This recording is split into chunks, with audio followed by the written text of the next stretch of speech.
Hello. Hey guys. Back from KOH. We made it. We're alive. In the shop. We are home. We have... Got the cars unloaded. Doing a little damage report. Trying to unpack a little bit too and get ready to wash these things so we can start getting ready for Moab already. Woo-hoo. It doesn't stop. Never stops. We thought we'd give you a little bit more behind the scenes damage report, less than official, kind of like personal recap of the races as opposed to like the professional. Some quick stories of what we experienced. Kind of start with, I guess, Kim's day, so she went first. She's going to go first tonight. Yay. Okay, hon. Tell us a little bit about your day.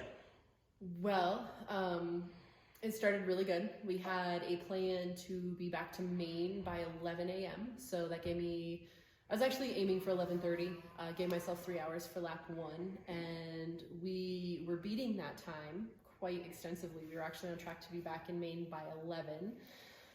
And then I accidentally blew a tire. So we had to stop for a tire change.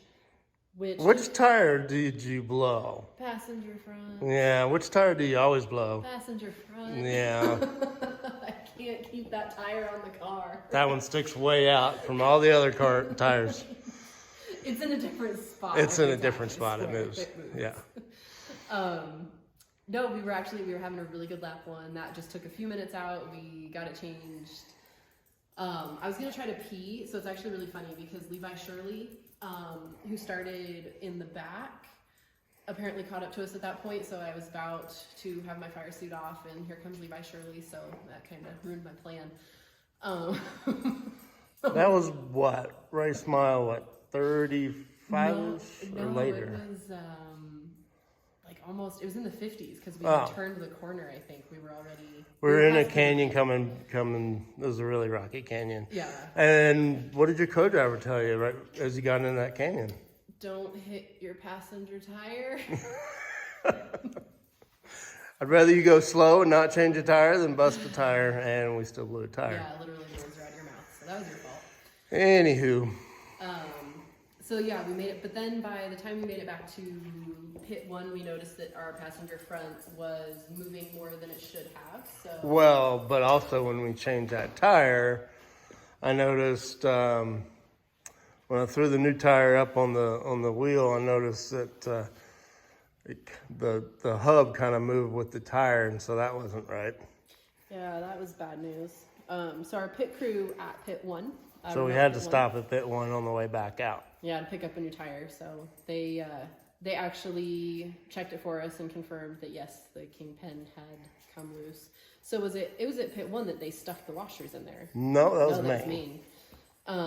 So they swapped it out for us and got us back in. We still made it back to Maine by Swapped 11. the tire out, so we still had a spare to go the rest of the 20 miles back to Maine. Finish that. So then, we made it back to Maine, and we requested some help with our kingpin, and they found a couple washers. I haven't taken it apart yet to see what they did, so I have no idea what my little brass... I heard it was pinion shims. I couldn't find any washers that would fit, so we did find, our big crew did find some pinion shims to throw in there, so... Yeah, there's mystery shims in there holding that kingpin on right Whatever now. works in that time, right? So, and then we got out of there really fast, and we made it to Spooners and did fine. And my nemesis trail outer limits struck again. Which year is this? The 3rd year in a row? It's probably about 3rd year in a row. Outer limits always seems to get us. It's always the trail. I hate that trail.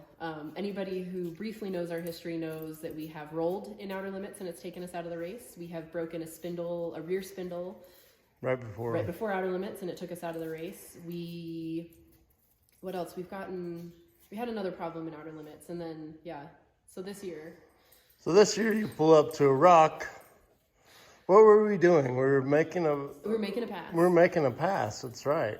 And I hit my rear diff on a rock and tried to accelerate out of it and lost my go-go juice. Wasabi literally just came to a halt and had nothing more. Couldn't Well, the start fuel pump died. Yeah, like couldn't start the car, couldn't turn over, couldn't do anything, and I was blocking 2 lines. So I apologize. I became like the ultimate trail plug in Outer Limits for a little bit. That's right. I forgot about that because we were trying to be jackasses and make a pass, and then the car died. Yeah, so we kind of blocked 2 lines. So somebody was kind enough to jerk us backwards out of at least one of the lines and make us somewhat passable, but my passenger front was still in the way, so the passenger front tire helped some people around an obstacle, I think, or became part of an obstacle, I'm not really sure. So we sat there for, 3 hours? It was a little while. I don't know if it was totally 3 hours, but it was a ways. So we were trying to get that moving. We hot-wired the fuel pump. So you had wires running from the battery to the fuel pump and from the fuel pump to the cab and... Yeah, so I just took a couple extra wires that we had in our box of goodies and ran one hot wire from the battery into the cab, and then there? Actually I think it is. Yeah, check out this, guys. This is our new fuel pump switch that we rigged up at Outer Limits. So yeah, this is how we finished King of the Hammers right here, this little ditty. Got out of Outer Limits. Well, yeah. So here we go. So if we needed to go, we just kind of touched these two together and got our fuel pump working. And I ran them back here, one to the battery, the other one goes down to the fuel pump. Anywho, so that got us moving again. That got us out of Outer Limits. Yay, we made it past Outer Limits. And oh, but wait, what happened when we did that? Once we got the car moving, what did we realize? That I could not shut off the car. Oh yeah, that was fun. I had the key in my hand. All my fans, everything was still going, and we could not kill the car, and then the kill switch would not do anything. So and the main kill switch was still... Yeah, still running. So the car, we had no way to shut the car off short of getting out and disconnecting the battery, which is really cool on a running race car. But so that was a fun little detour, and we made it to pit 2. And we were afraid we were going to have to pull out for fear of losing the race car to fire. But pit 2 are rock stars. We had our best mechanics out there at pit 2, and they were super creative and found by pressing on the dash that my kill switch had been shorting itself out. So they actually basically rewired the kill switch briefly while we were in pit 2. Yeah, so we got to take a break out of the car and pee again. Got out of the way and... Oh wait, no. Let our guys do their thing, and actually it didn't take 20 minutes, and we were back to running car without my fuel pump hot wire. So got that going, and then I did a dumb. Then what happened? I did a dumb. Again, we just were minding our business, going along the trail. Minding our business. You hear that? I lost steering, sort of. I couldn't control the car as well as I would have liked. And lo and behold, made a very poor choice in lines, and got hung up on my rear diff again. And got us in a really bad situation and discovered that I had given us a flat passenger front tire.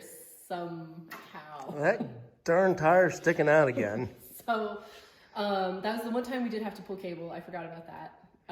To get ourselves out of a nearly rolling down into a canyon situation. So we did winch out of that. And thank you to Warren and Factor 55 for giving us recovery gear, way better recovery gear than we had.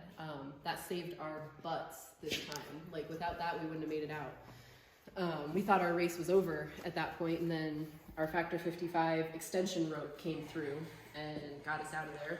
Yeah, it worked really well. Thank you, Warren. Yeah, thank you guys. That was awesome. But yeah, we winched out of that and then got the tire changed, and the rest of the race was sadly very good. What do you mean, sadly? Well, if we hadn't had the electrical issue, the rest of the race was flawless. If we hadn't had that electrical issue. Uneventful, we should say. Yeah, it's one of those, like everybody says, I was doing really good until I wasn't. So. Yep, one of those.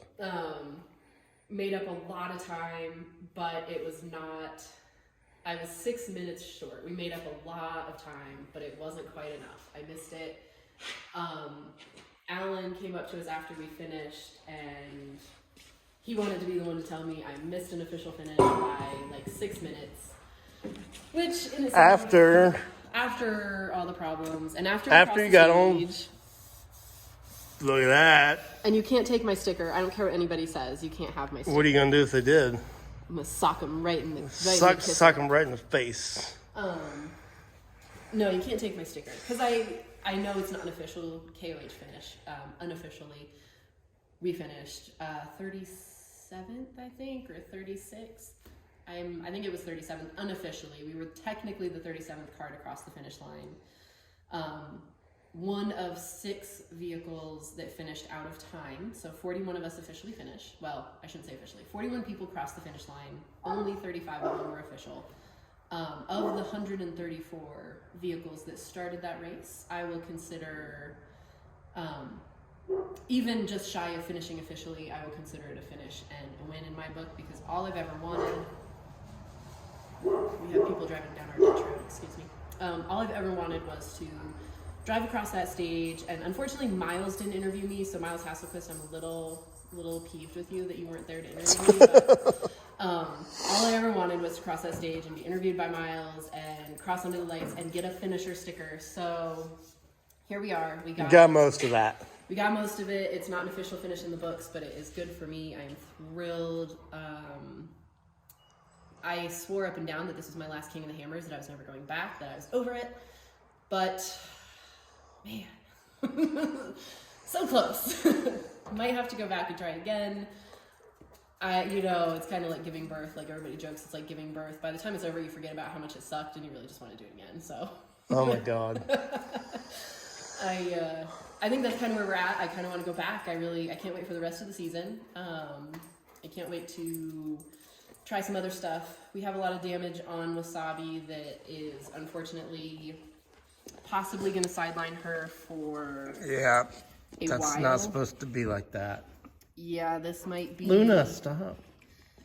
The axle housing is bent, but we will revisit that later. And my transfer case, advanced adapters, wink, wink, nudge, nudge.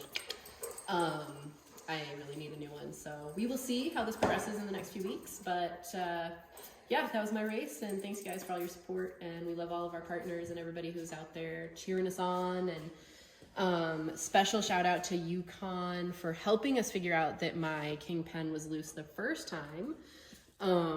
Warren for the amazing safety gear. Yokohama for the great tires. Check these babies out if I could only learn to drive and not hit my passenger front every single time. And so many others that I'm forgetting, but we will talk to you guys later. Thanks, guys. Bye.